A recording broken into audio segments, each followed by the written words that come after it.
Republicans have finally granted Democrats their wish. Well, kind of. I mean, they wanted to have more review. They wanted to have more witnesses in front of them. But now, at least, the FBI will take a look. It's called a supplemental background investigation. What does it mean? We're not exactly sure. But it's a hell of a lot different place than we were just 24 hours ago. Watch this.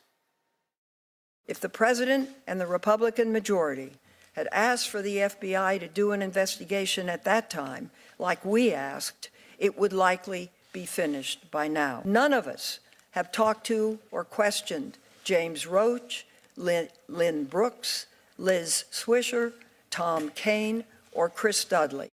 Now, 2 points for that clip. One, they were talking about this as a done deal. This process has been malignant and now it's over, but it isn't. Secondly, there were names there of people that should be spoken to.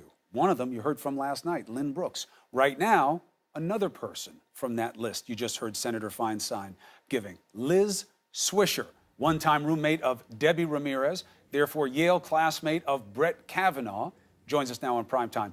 Thank you for taking the opportunity. I know that this isn't what you've been dying to do with your life, but I'm glad you've recognized how much it matters right now.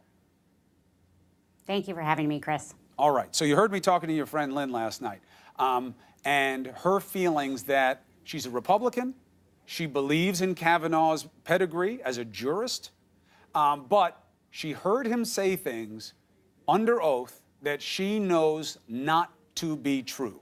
Do you share her opinion? I do. I absolutely share her opinion. How so? What do you know about Brett Kavanaugh that he was not truthful about in the hearing? Well, I've known Brett since the very beginning of freshman year. He was always one of the beer-drinking boys, and I drank beer with him. I liked beer.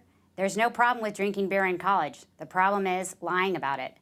He drank heavily. He was a partier. He liked to do beer bongs. He played drinking games. He was a sloppy drunk. He was more interested in impressing the boys than he was in impressing the girls. I never saw him be sexually aggressive, but he definitely was sloppy drunk.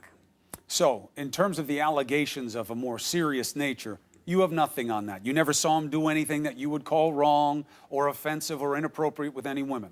Good to note, out of fairness. However, his description of himself as, certainly in high school, I was about my church programs, going to church, studying, being number one, doing my sports teams. I didn't have sex in high school, didn't have sex for many years after that. Loved beer, but that's it, nothing to excess. You don't buy it? I don't buy it. I didn't, that's not the Brett I knew as soon as I met him in college. It's not the Brett I saw during 4 years at Yale. And I don't think many of his answers were credible. I really question any senator that believes the Ralph Club had something to do with his known weak stomach. I knew of no weak stomach. That's not what Ralphing means to any college kid.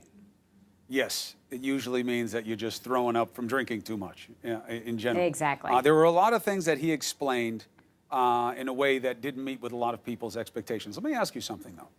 If he is lying about how much he liked drinking and whether or not he got drunk a lot, if he is not telling the truth about that, do you think that that is disqualifying for him in this Absolutely. That's perjury. He was under oath.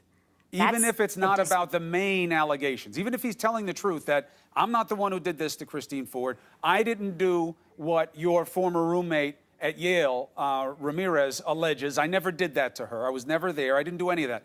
If he's truthful about all that, but not telling the truth about how he was with booze, that's enough for you?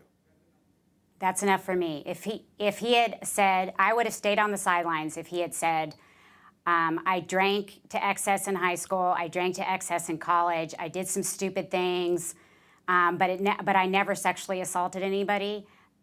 That I would have stayed on the sidelines for. I didn't have any credible evidence to the contrary. But to lie under oath, to lie about that, then what else is true? To blur, in the highest position in the judiciary in our land, to not know the difference between truth and lies.